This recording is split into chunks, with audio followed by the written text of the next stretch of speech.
사람이 죽음에서 깨어나 영원한 삶으로 들어가는 과정. 육체의 생각과 애정은 모두 영의 세계로부터 받는 것인데 그 영의 생각과 애정이 더 이상 그 기능을 할 수 없을 때 우리는 그 사람이 죽었다고 말한다. 이것은 폐의 호흡 운동과 심장의 박동이 멈출 때 일어난다. 그러나 그 사람은 죽지 않고 단지 세상에서 살기 위해 있었던 물리적 구성 요소로부터 단순히 분리된다. 실제 사람은 아직 살아있다. 우리가 실제 사람인 이유는 육체 때문이 아니라 영 때문에 사람인 것이다. 그 사람 안에 있는 영이 생각하는데 그의 애정과 생각이 그 사람을 구성하기 때문이다. 그래서 우리는 이것을 통해 누군가가 죽었을 때 그것은 단순히 한 세계에서 다른 세계로 건너가는 것이라는 것을 알 수 있다. 그래서 죽음을 말씀의 속뜻으로는 부활이며 죽음이란 다시 깨어나 계속 사는 것을 의미하며 이 세상에서 다른 세상으로 건너가는 것일 뿐이다. 영혼의 가장 내면적인 의사소통은 폐호흡과 심장의 움직임이며 영의 호흡인 생각하는 것과 사랑에서 나오는 애정은 심장과 소통한다. 그래서 이 두 운동이 몸에서 멈추면 즉시 영에서 몸이 분리된다. 이 두 가지 운동인 폐의 호흡과 심장의 박동이 끊어지면 그 영은 그 자체가 되고 몸은 영의 생명이 떠났으므로 육체는 차가워지고 부패하기 시작한다. 이것은 마치 영이 육체를 헌 옷처럼 벗고 다른 세상으로 옮겨가는 것이고 마치 잠에서 깨어나는 상태와 같다. 몸이 영에서 분리된 후 사람의 영은 잠시 동안 그들의 몸속의 심장의 박동이 완전히 멎을 때까지 몸 안에 잠시 머문다. 이것은 그 사람의 죽음을 야기하는 질병에 따라 달라진다. 어떤 경우에는 심장의 운동이 꽤 오래 지속되고 어떤 경우에는 오래 지속되지 않는다. 이 동작이 멈추는 순간 그 사람은 깨어나게 되는데 이것은 전적으로 주님께서 혼자 하신다. 심장의 움직임이 멈추기 전에 사람들의 영이 그들의 몸에서 분리되지 않는 이유는 심장은 사랑으로부터 오는 애정에 해당하기 때문인데 그것은 모든 사람들이 사랑으로부터 생명력을 얻으며 곧 그 사람의 실제 삶이 되기 때문이다. 영이 깨어남의 상태가 이루어지는 과정은 몸의 호흡이 완전히 멈춤 상태가 되면 영이 그의 몸 밖으로 인도된다. 스베덴 보리는 이 깨어남이 어떻게 이루어지는지를 생생한 체험으로 듣고 보았다.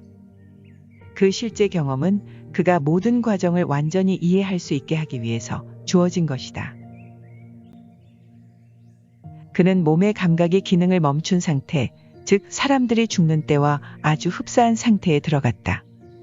그러나 내적 생명과 생각의 기능은 그대로 보존되어 있었는데 그에게 일어나는 일을 통해 사람들이 죽음에서 깨어날 때 어떻게 되는가를 지각하고 기억해 둘 수 있게 하시려는 주님의 섭리셨다. 몸의 호흡이 거의 정지되어 있는 상태로 몇 시간이 지나자 주위에 있던 영들이 물러갔고 그때 방부 처리된 시체에서 나는 향기 같은 것이 느껴졌다. 이때 가장 높은 천국의 천적 천사가 와 있었는데 그들에게서 나오는 향기로 인해 악한 영들이 가까이 오지 못하며 또한 이렇게 함으로써 사람이 영원한 삶으로 들어갈 때 악한 영들이 접근하지 못하도록 한다.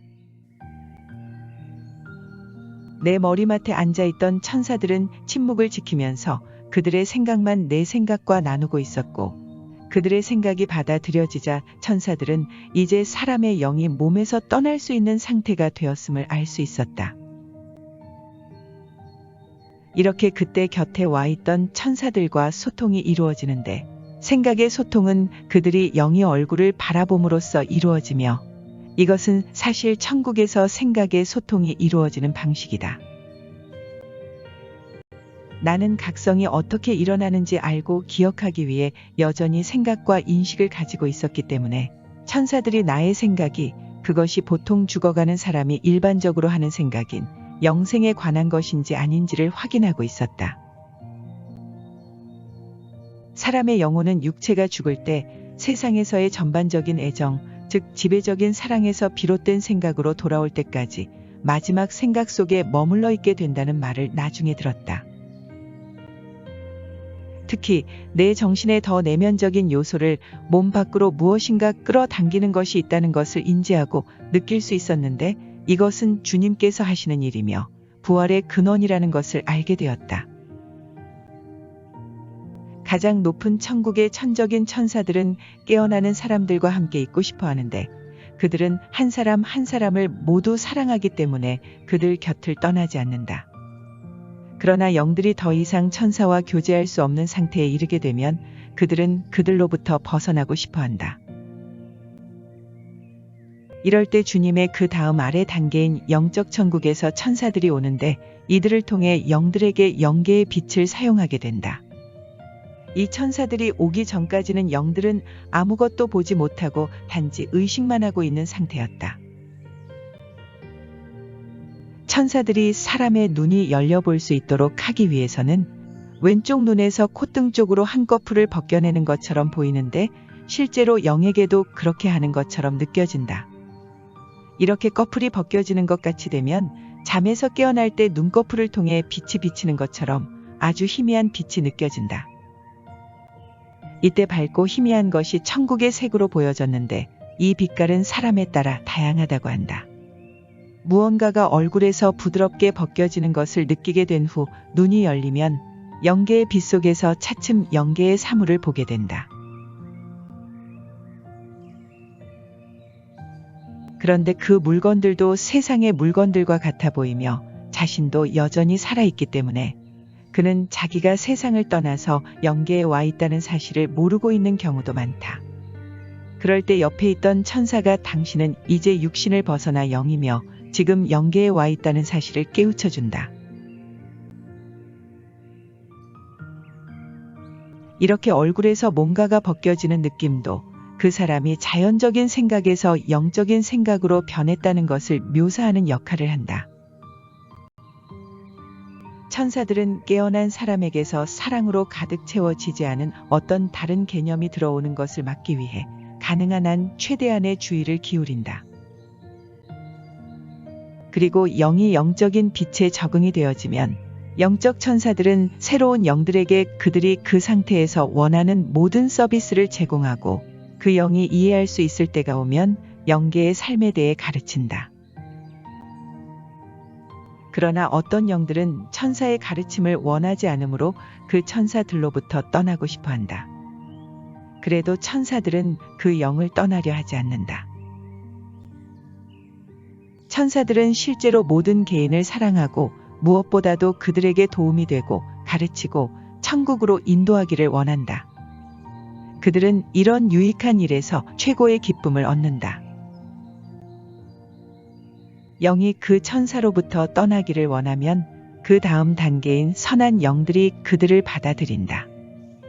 그가 함께 머무는 동안 선한 영들은 그에게 할 수 있는 모든 서비스를 다 해준다. 그러나 그 영의 이 세상 삶이 선한 영들과 버탈 수 없는 성질의 것이었으면 그는 거기서도 벗어나고 싶어 한다. 이런 과정이 세상에서 그 영과 완전히 동질된 삶을 산 영들을 만날 때까지 필요한 만큼 지속되고 반복된다. 그리고 그런 영들을 만나면 그들은 비로소 자기 자신의 삶을 찾은 것이고, 놀랍게도 이 세상에서 산 것과 똑같이 살아간다. 그러나 사람들의 사후 삶의 이 입문 단계는 단지 며칠 동안만 지속된다. 이 세상에 살고 있는 동안 육체의 삶 이후의 영혼의 영적인 삶에 대해 믿지 않았던 사람들은 영계에서 자신이 살아있다는 것을 깨닫고 몹시 놀라며 당황해한다. 그리고 그런 불신을 확신한 사람들은 같은 마음을 가진 다른 사람들과 친구가 되고 신앙을 가지고 있던 사람들과는 멀어진다. 이런 종류의 사람들은 신을 부정하고 신앙에 속한 진리들을 경멸했기 때문에 그들은 대부분 지옥 같은 어느 공동체와 연결된다. 사람의 영이 영생한다는 개념을 확고히 반대하는 그 정도만큼 천국과 신앙에 속한 것과도 반대하게 된다.